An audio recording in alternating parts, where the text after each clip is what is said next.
Are you a fan of horror stories? Maybe you like a story that leaves you with a twisted ending. Or are you a fan of psychological thrill and suspense? Well, then you've made it to the right podcast for you. Hi everyone, I'm Helene, I'm Bella. and we're here to share a little bit about Shirley Jackson and two of her infamous horror short stories. I'll be talking about her horror story, The Lottery, that puts a horrific twist upon this glamorous game of luck.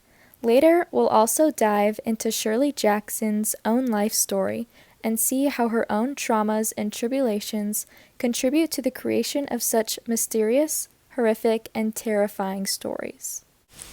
I'll be talking to you all about another one of Jackson's short stories, The Witch, which follows a little boy, Johnny, as he may or may not have faced a witch. We hope you all enjoy and learn a little bit more about these powerful stories and the woman behind them. The Witch begins in an almost empty coach car of a train where there is a family of three, a little boy named Johnny, his baby sister, and his mother. As the train travels, Johnny amuses himself by staring out the window, while his mom is occupied with his troubling baby sister.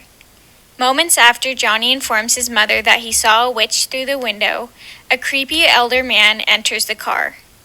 As this man approaches, he asks Johnny his age and takes a seat next to him, eager to tell a story about his own little sister.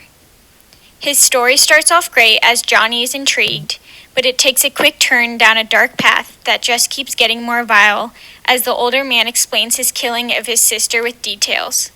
Soon after, Johnny's mother orders the man to leave because she is horrified by the things he is saying, and she makes sure to emphasize to Johnny that he was joking and it was all a lie. However, Johnny stands unconvinced and stares out the window once again, wondering if the man was a witch. The lottery opens with people gathering and children collecting stones on the day of the infamous town tradition of the drawing of the lottery.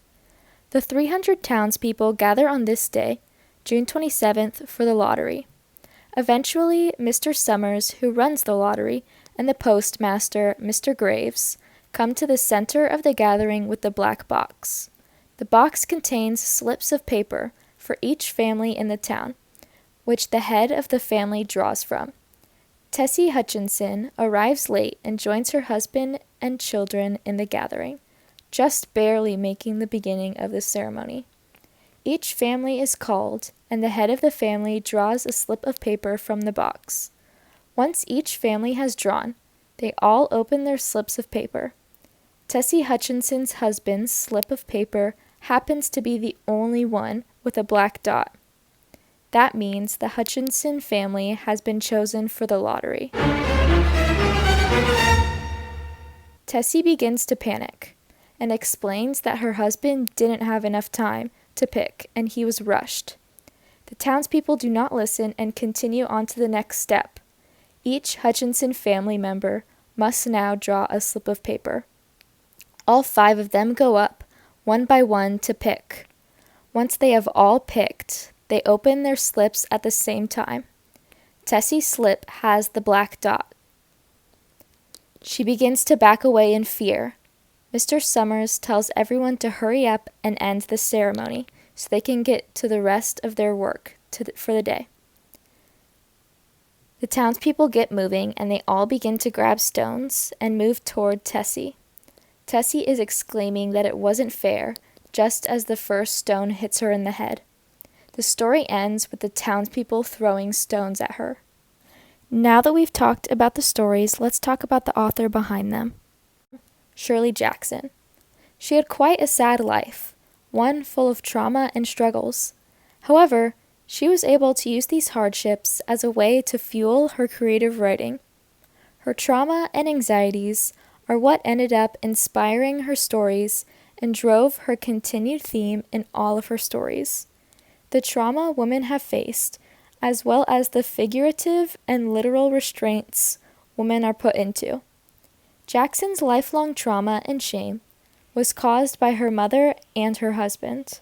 Her mother constantly criticized her on her appearance, her weight, and on just about everything she was doing wrong. When she married, it was almost like she traded her mother's abuse for her husband's abuse. Her husband made her agree that he could sleep with other women and he would talk about it in front of her and make her listen. He was not kind to her and always tried to prove that he was a better writer than her, even though she had many more famous and more successful pieces. It was a different type of trauma and emotional abuse, of course, but they both hurt her and caused her extreme emotional turmoil. This emotional abuse is seen in her stories, through the repeated themes of how women are oppressed by themselves and by others.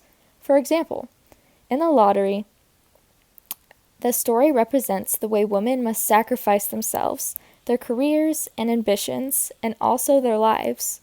Unfortunately, Jackson went through a lot of emotional hardships and faced many setbacks, but ultimately she was able to use the abuse and trauma to benefit her own success. The Witch takes part in the horror genre as it covers multiple horror elements. Jackson especially highlights the element of suspense. From the beginning, the little boy is on edge as he believes his sight of witches through the train window. The author sets the mood by emphasizing the loneliness of the boy, the silence of the train car, and Johnny's imagination through the window. Jackson also foreshadows as Johnny first witnesses what he believes was a witch in the window right before a mysterious man aboards the car.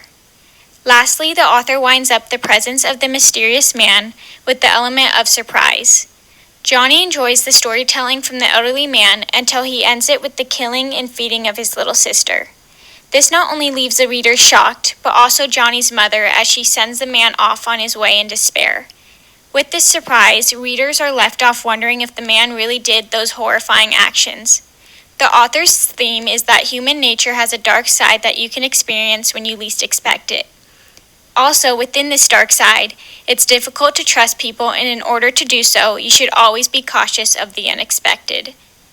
Two critics, Ruthania Emrys and Anne M. Pillsworth, worked together to dive deeper into the characters of the witch. Emrys and Pillsworth also emphasize that Jackson's writing has more horror than her other stories that involve more comedy. Both critics believe Johnny has good intentions, but he is probably ahead of the game as most 4-year-olds aren't as cautious and timid to share simple things such as their name. Also, Emrys and Pillsworth put their foot in the door as they share their thoughts of the suspicious elderly man. With that, both writers believe the man was indeed a witch, just like Johnny thought. Now on to The Lottery, which is a horror story that has quite a lot of horror elements. We first experience a very creepy feeling from the story. It just seems off at first. The tone is cheery, but the traditional ceremony does not have a warm feeling surrounding it. That's where we experience Jackson's form of scare tactics. She makes everything seem a little too perfect, that it makes it feel very creepy-like. Jackson also uses the elements of surprise in the ending. No one saw Tessie's ending coming. Once that first stone is thrown, readers are struck with surprise.